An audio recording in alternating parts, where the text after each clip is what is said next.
Alright guys, welcome to Antiga Shipyard, and here is our green Terran player on the right side of the map, currently up 2-0 in this match. Can he win a third and close out the series? It is FnaticRC.Rain.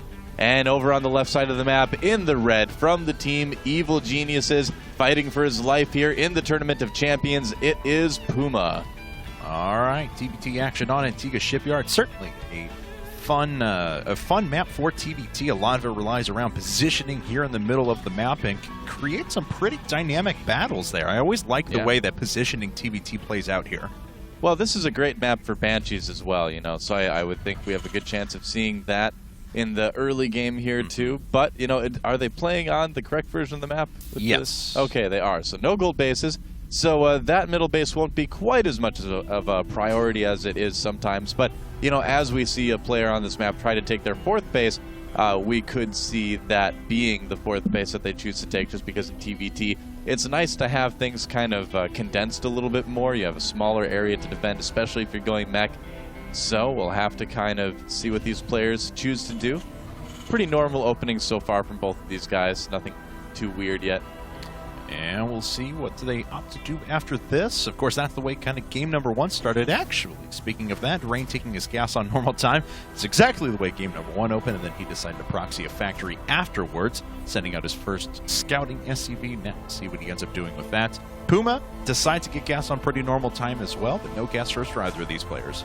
Yeah, so, alright. So I would say we really have kind of the entire world at our fingertips as far as openings go. I mean, you can do so much out of this. Yes. Could still be Banshees. I'm going to put my money, my esports dollars, on one of these guys going Banshees. How about you?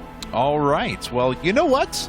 I'm feeling lucky. I'll take that bet. Yeah? Yes. My imaginary esports dollars. How many esports dollars are you wagering that they won't go Banshees? Ooh, I will wager $1 billion. $1 billion esports dollars. I think I have a trillion banked. So $1 billion. I think $1 billion is a sufficient amount to put on the line here. I didn't know you were such a high roller with the esports dollars. Oh yeah, man. Esports dollars all day. You know what though? All day. With my esports dollars in this game, I'm gonna make it FnaticRC.Rain. Yeah. Oh god. Oh, that was the worst joke I've ever told. Oh boy.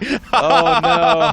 Oh no. Oh, but it's okay. I love it. Whoa! Expecting someone to come through the window and try to kill me or something after that one. Some just a technical director comes through and is like, "Sorry, we're off the air. That's it. That's it."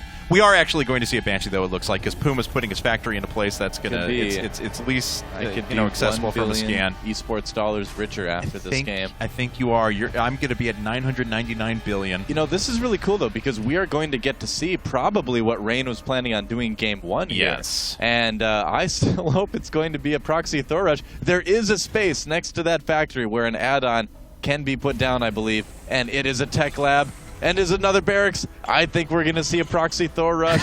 We have to wait and see if the armory is going to go down, but there's really no other reason to proxy a factory in that location. You don't put it there if you're going to go Banshees. All right, well, we'll see what pops out of it here in just a second. No armory yet. Double or nothing those esports dollars that it's going to be not. Oh, no, you're committed. You're committed. You were there. No, you were in it. I did not finish the sentence. All right, so proxy tanks. Let me talk a little bit about what FnaticRC.Rain is doing. This is actually one of my favorite little kind of cheesy builds in TBT, because he's actually going to use that barracks for vision for these siege tanks. It's going to be so awesome. This is a build that was actually pretty powerful in Brood War, and you used to see it used all the time in close positions on Metalopolis.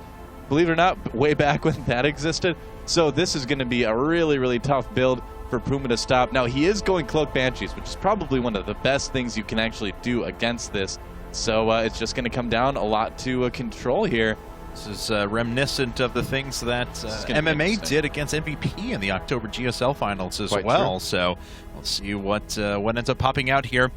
That's going to give perfect vision. He'll be able to fire right up the ramp, and we'll see what PuMa thinks as this barrack starts floating over. He's going to be like, oh no.